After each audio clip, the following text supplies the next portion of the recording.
নমস্কার বন্ধুরা, আমাদের ইউটিউব চ্যানেলে সবাইকে স্বাগত জানাই। আমরা আজকে বর্গক্ষেত্র অঙ্কগুলি নিয়ে এসেছি। কিভাবে সূত্রগুলি আপনারা মুখস্থ ছাড়া কিভাবে আপনারা মনে রাখবেন। দেখুন, বর্গক্ষেত্রে একটি বর্গক্ষেত্র, এটি ঠিক আছে, এটি সবটি বাহু এস এস এস এস। একটি বাহু যদি আমরা এস এস ধরি, তাহলে বর্গক্ষেত্রের ক্ষেত্রফলের সূত্রটা কি আসবে? ক্ষেত্রফলের সূত্রটা আসবে, আমি একটু লিখে নিচ্ছি। এস এস তো, তাহলে সূত্রটা আসবে কি? বাহু স্কয়ার। বাহু স্কয়ার মানে এস স্কয়ার। এস স্কয়ার এটা হবে আপনাদের ক্ষেত্রফলের সূত্র। ঠিক আছে।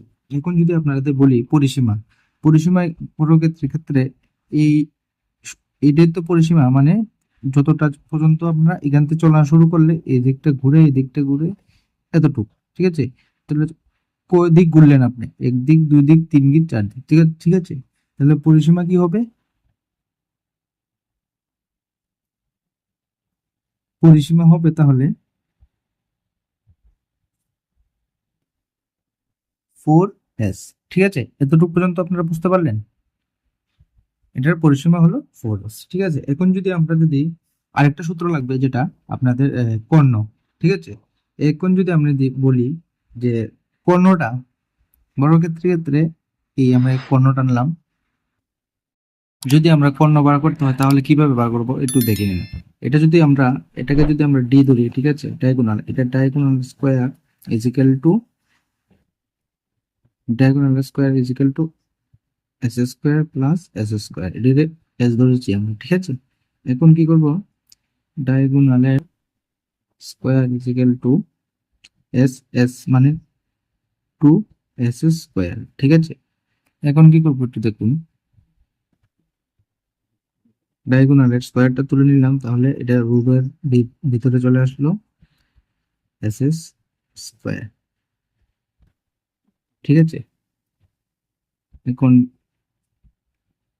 ডায়াগোনাল স্কোয়ার ইজিক্যাল টু, দুটো এস আছে মানে একটা এস বেরিয়ে যাবে, সরি একটা এস বেরিয়ে যাবে, এস বেরিয়ে যাবে, তাহলে এটা হইবে 2। ঠিক আছে। তাহলে এইভাবে আমরা এটার ডায়াগোনালের সূত্রটা এস √2 আমাদের এসে গেল। ঠিক আছে। এখন যদি বর্গক্ষেত্রের ক্ষেত্রফল দেয়া দেয়, মানে আপনাদের যদি দিয়ে দেয় যে চারটা চার পরিসীমা ধরেন, এটাকে 4 দিয়ে দিল, এটাও 4, এটাও 4, এটাও 4, এটাও 4, এটাও 4। ঠিক আছে। এই ক্ষেত্রে আপনারা এই ক্ষেত্রে পরিসীমা যদি আপনারা বার করতে চান, পরিসীমা, তাহলে কি করতে হবে? তাহলে সেম 4 √, ক্ষেত্রফল। ঠিক আছে, ক্ষেত্রফল,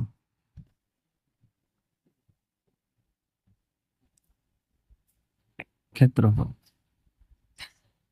ঠিক আছে। এইভাবে আপনারা করবেন। এখন চলা যাক অঙ্কের ভিতরে। অঙ্কেতে দেখবো আমরা কিছু সমাধান করতে পারি কিনা। ধরেন অঙ্ক একটি দেওয়া রয়েছে যে একটি বর্গক্ষেত্রের পরিসীমা 64 সেমি হলে ক্ষেত্রফল কত। ঠিক আছে। তাহলে এক্ষুনি আমরা পরিসীমা সূত্রটা দেখেছি। পরিসীমা সূত্র ইকুয়াল টু 4s, মানে 4s। ঠিক আছে। তাহলে এখানে আমরা সূত্র দিয়ে কিভাবে করব দেখুন একটু। পরিসীমা আমরা কি জানি? 4s। তাহলে পরিসীমা দেওয়া রয়েছে যে অলরেডি আমাদের পরিসীমা, একটু সূত্রটা আবার লিখে নিই আমি। পরিসীমা ইজিক্যাল টু 4s। ঠিক আছে। এটা এখন পরিসীমাটা দেওয়া রয়েছে 64। ঠিক আছে, টু 4s। তাহলে আপনাকে এস বার করতে হবে। এস হচ্ছে আমাদের এখানে ক্ষেত্রফলটা। তাহলে এটাকে আমরা যদি 64/4 ইজিক্যাল টু এস করি, তাহলে আমাদের আনসার চলে আসবে। আনসার কত হবে? তাহলে 16। এটাই হবে আমাদের আনসার। ঠিক আছে। এখন পরবর্তী আরেকটা অঙ্ক দেখি। ঠিক আছে। আরেকটা অঙ্ক যদি আমরা দেখি, এবার একটু একটু অন্যরকম অঙ্কটা দেখছি। আপনারা একটু লক্ষ্য করবেন অঙ্কটা কি দেওয়া রয়েছে। যে অঙ্কটাতে দেওয়া রয়েছে যে একটি বর্গক্ষেত্রের ক্ষেত্রফল। ঠিক আছে, ক্ষেত্রফল দেওয়া রয়েছে। আহ এখানে ক্ষেত্রফল দেওয়া রয়েছে যে 64 বর্গ সেমি হলে তার পরিসীমা কত। ঠিক আছে। ক্ষেত্রফল দেওয়া রয়েছে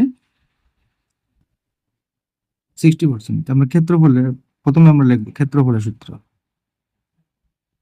ক্ষেত্রফল is equal to S square, এটা আমরা জেনেছিলাম। ঠিক আছে, এখানে ক্ষেত্রফলটা দেখো কত, 64 is equal to S square.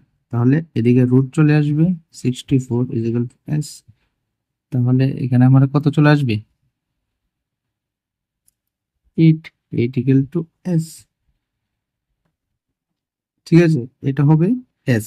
এখন কি বলেছে দেখুন, এখন বলেছে পরিসীমা, তো এস আমরা পেয়েছি 8, ঠিক আছে 8। তাহলে পরিসীমা যদি বার করতে হয়, পরিসীমা সূত্রটা কি রয়েছে, পরিসীমা